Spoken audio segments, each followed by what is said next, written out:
서브이슈입니다. 미국은 왜 베이징 올림픽을 보이콧하는가? 미국 올림픽 이어서 중인권 공세 수위 올렸다라는 기사가 있는데요. 앞서 미국은 베이징 올림픽 전부 사절을 파견하지 않는 방식으로 외교적 보이콧을 선언한 데 이어서 이번에는 해당 지역 상품 수입을 사실상 금지했다. 미국은 중국의 인권 문제를 들어서 베이징 올림픽 보이콧을 하겠다는 얘기입니다. 한마디로 중국 축제에 물을 뿌리겠다는 의도죠. 예전에도 이런 일이 있었습니다.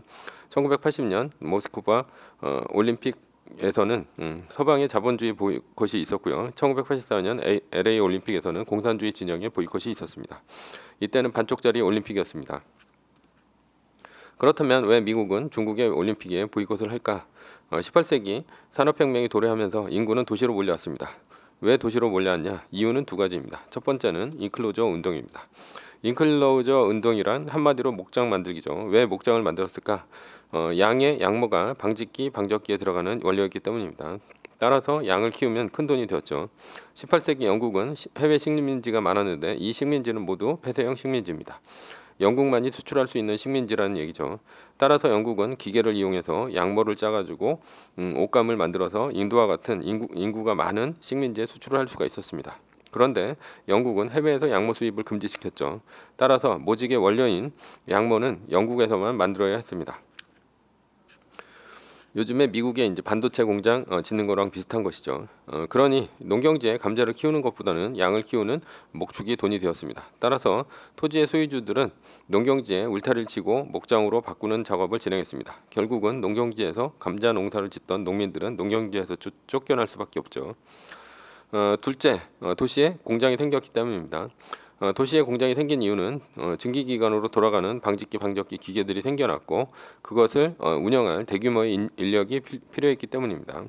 게다가 인클로저 운동으로 인해 농경지에서 쫓겨난 농민들은 도시의 일자리를 찾아서 올라올 수밖에 없었죠.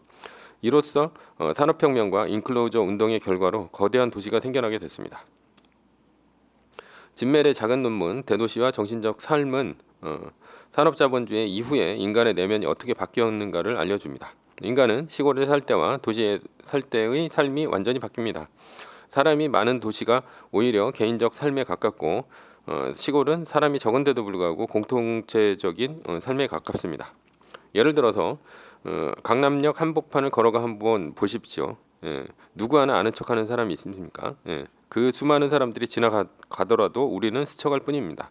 모르는 사람에게 첫째의 개인적인 곳이 도시입니다. 군중 속의 고독을 느낄 수가 있습니다. 그러나 시골에 한번 살아보십시오. 도시에서의 삶과는 완전히 반대입니다. 시골이 좋아서 은퇴 후 시골에 내려간 사람들이 제일 힘들어하는 것이 시골에 적응하기입니다. 시골은 철저히 공동체의 삶을 살아야 합니다.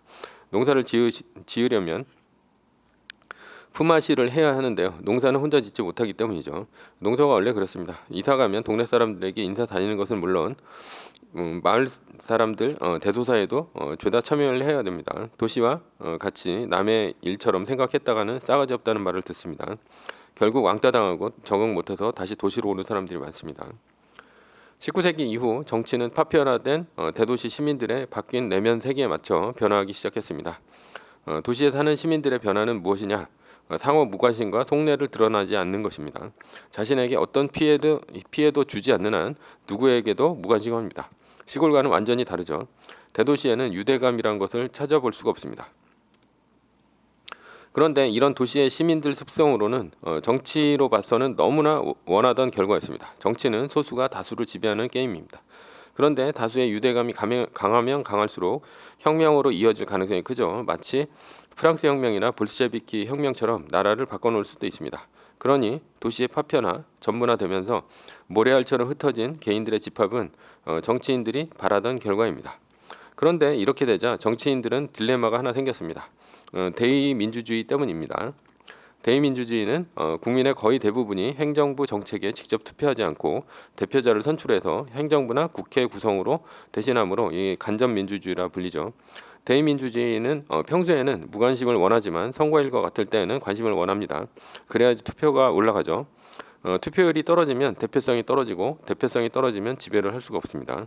그래서 평소에 관심이 없던 정치도 투표만큼은 열심히 해야 대표의 대표성이 생기는 것이죠. 일단 딜레마를 해결하려면 어떻게 해야 되냐? 간단합니다. 선거가 없는 평소에는 철저하게 정치에 무관심하도록 내버려 둡니다. 그러나 선거가 있을 때는 관심을 유도하는 것입니다. 어떻게 관심을 유도하냐? 바로 축제입니다. 1921년 7월은 중국 상하이에서 단 50명의 당원으로 출발한 중국 공산당이 2021년 7월 1일 창당 100주년을 맞습니다. 그래서 중국 공산당의 100주년 축제가 바로 2021년 베이징 동계올림픽입니다.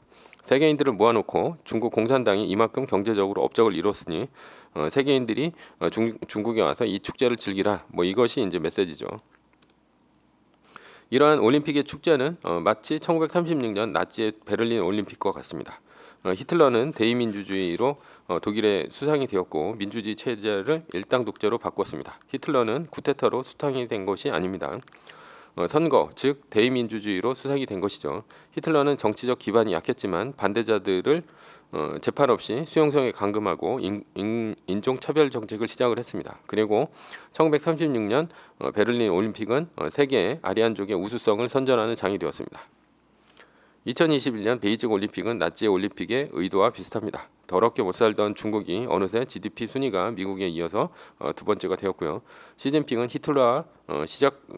히틀러의 시작과 같이 아직은 정치적 기반이 약합니다. 상하이방 등 반대파를 부정부패 혐의로 제거하고 일당 독재를 시작하려는 중입니다. 나치가 아리안족의 위대한 부흥을 얘기했다면 시진핑은 100년간의 치욕을 갖고 100년간의 위대한 중화민족의 부흥을 베이징 올림픽에서 얘기할 것입니다. 즉 2021년 베이징 올림픽은 대내적으로는 중국 인민에게 국뽕을 한없이 심어주고 대외적으로는 서방 선진국에게 앞으로 중국의 약진을 만방에 알리는 계기가 될 것입니다.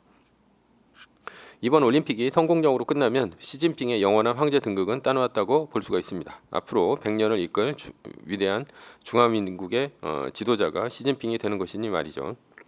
결론입니다. 1936년 서방 선진국은 나치의 의도에 놀아나 올림픽에 참가했습니다. 그러나 2021년 베이징 올림픽은 중국 공산당에게 놀아날 수 없으니 베이징 올림픽을 거부하는 것입니다.